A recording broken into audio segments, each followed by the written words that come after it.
Hey everybody out there in YouTube land, this is Jake Jabarelli of Jabarelli.com. Just a bunch of referral links.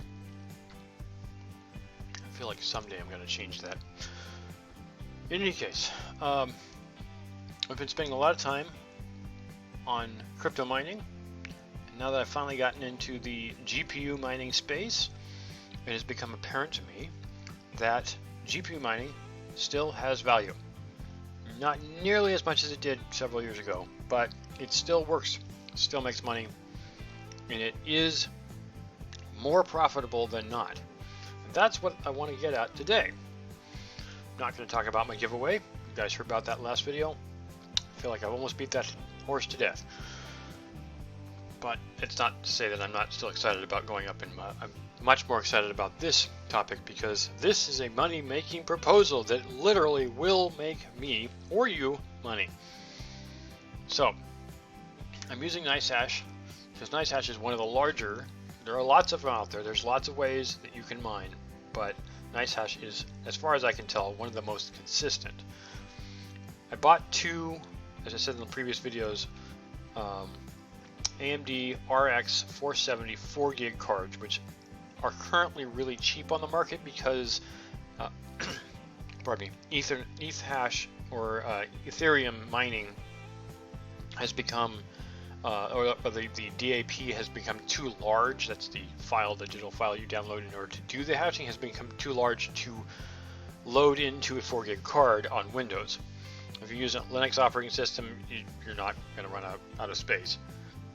But the mining capability of these cards is still possible if you use this virtual RAM manipulation within Linux that you can't necessarily do in Windows.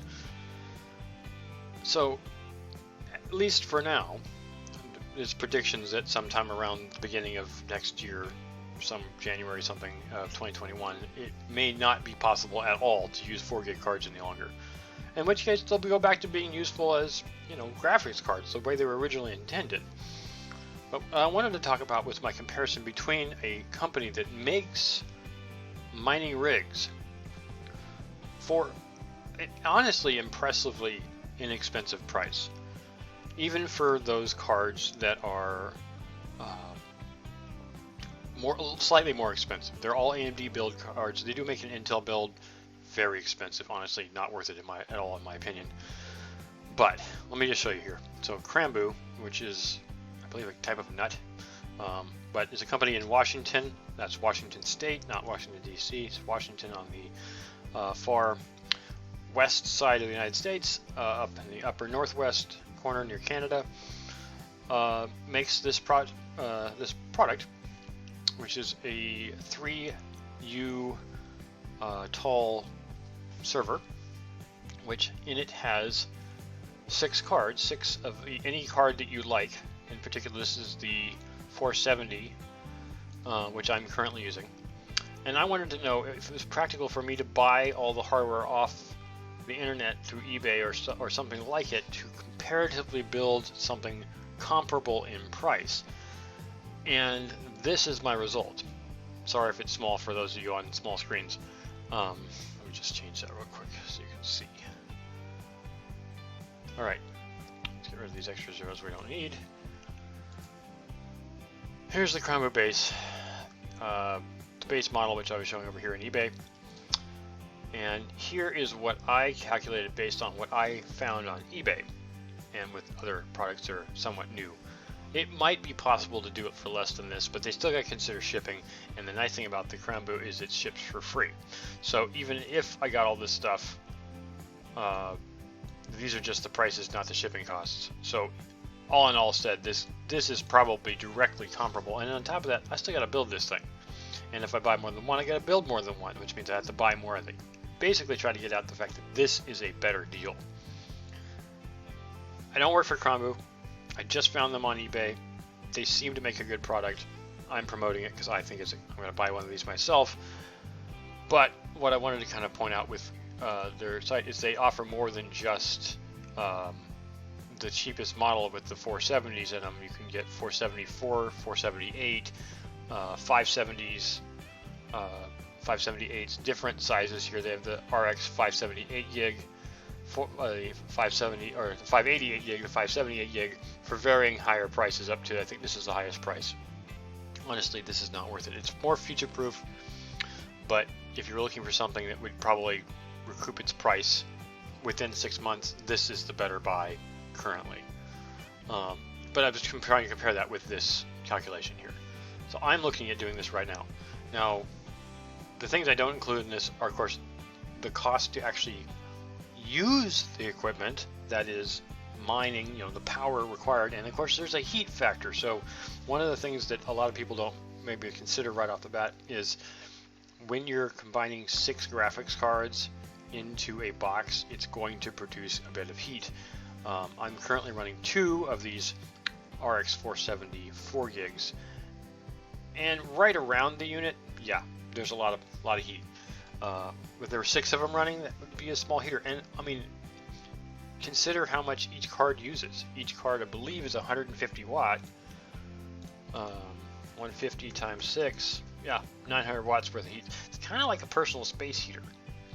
So each one of these boxes is a personal space heater. Now the question is, how much is it worth? Now, based on my numbers, not the numbers that NiceHash has given, pull up my calculator again here, I'm getting 0.75 per miner per day, and they're offering 6 of these things, $4.5. Now, there's still electricity costs in there, but let's just assume that's can be negated.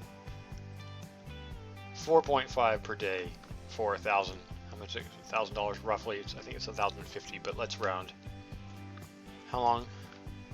22 days. 222 days, pardon me. Let's round that again to 220. Just easier numbers. That is roughly 8 months, right? 4, 6 times, 7 months, pardon me. So let's say 7.5 months. That's the ROI if you had no power costs, which of course you will. Can't justify that. I think the power, everything said and done, came to where it's making about 25 cents per day per card. So it's a little bit longer to do the hard number here, 700 days. So that's what, 2 years to recover the full cost, assuming the price doesn't change. So honestly, I could build one myself out of parts I found on eBay, or I could buy this thing. And of course they have other versions like down here. But if you compare them to almost any other of the mining rigs that people are building, you'd be really hard pressed to try to find somebody who's willing to give up 6 graphics cards in a mining rig with a decent, motherboard and storage in a case that was this small.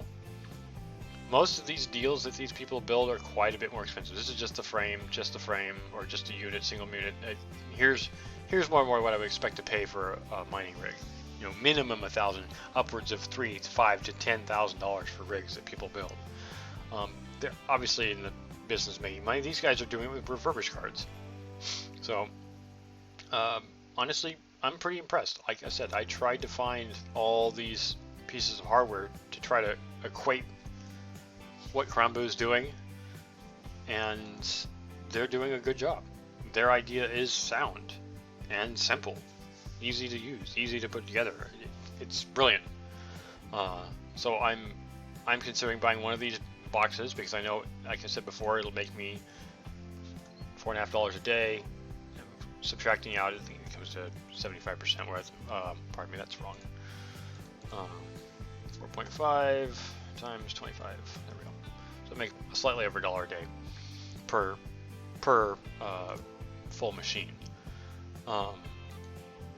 What is that in Satoshis? Is that right? It's like 10,000, a little over, like 12,000. Let's go right, 12,000 Satoshis a day.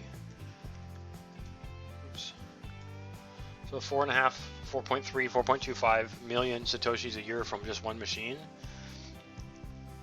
I think the only comparison I can even make to this is to compare it to CoinMine, which, if I mean, I was already saying this is $12,000. The CoinMine machine costs $700 and makes 4,500 coins, Satoshis per day. So the real big difference between a CoinMine, if I'm going to just make the case, is it's super quiet and it's relatively small.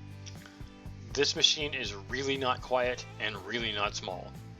So if you can stand the noise, the heat, and really the kind of the bulkiness of it, then I would say go with this because it's a better deal. Not a lot of people have $1,050 to drop on something like this, which of course will not pay itself back, but by taking 2 years of time, assuming the price stays flat, which we all know it won't. But CoinMine only has, what, 4 or 5 coins you can even do, whereas this machine can do literally anything that a GPU processor is capable of. So there's a lot more openness. To me, that's what it's all about. And so I was bringing this up because I'm thinking about doing more than just one, but I just wanted to kind of bring up how much you can make with just one, and to me that's fascinating. I'm looking at the possibility of moving forward with this. I don't know where it's going to go, but at the moment it's looking bright. So with NiceHash or with whatever I end up using, there's lots of different options. I will eventually make more videos about that. I was going to talk about Hive OS, at least one example of another operating system, but there's others, Awesome Miner, pro hashing, tons of different options out there for doing this, and I will make videos on all of them, even how-tos if you're already looking for those kinds of things on the internet through YouTube or whatnot. But I personally find a great deal of intrigue in the fact that somebody went out of their way to actually make definitive devices that are explicitly for CPU mining with a really decent price, honestly. Like I said, compared to my calculations on building this, yes, I can make it cheaper without taxes and without shipping. This is free to be shipped. So honestly, it's pretty close. And then of course I have to find cards that are going for, you know, 90 bucks a piece that are that type. You know, in any case, Cranboot's cool. I'm making $1.50 a day on average with the setup I currently have. That's the gross amount, not the net. The net's more like what is it? 50 cents a day, roughly. So a little more, give or take, after electricity costs. So I just want to kind of go through this.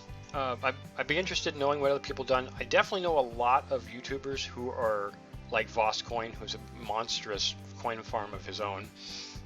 I can't remember the name of the other guy that I was watching recently. He's got like 6 multi-miners, mining rigs going on. He's doing pretty well for himself. I think he's anywhere from $250 to $500 a week on all of his mining. Very impressive income. But his rigs cost a great deal more than these things did. I wouldn't be surprised if he spent $20,000 to $30,000 US on his entire rig setup. Plus, he's spending a massive amount in electricity every month. Honestly, very impressive rigs.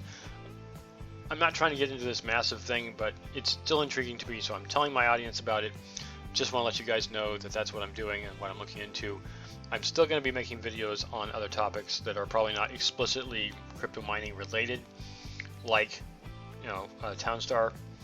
I still have to explore Decentraland, which I've kind of left by the wayside. I apologize. So I'm not just going to be doing this, but I keep wanting to tell people more about crypto mining because I used to do it a long time ago, and I'm into it again. So thanks for watching, and I'll see you guys in the next one.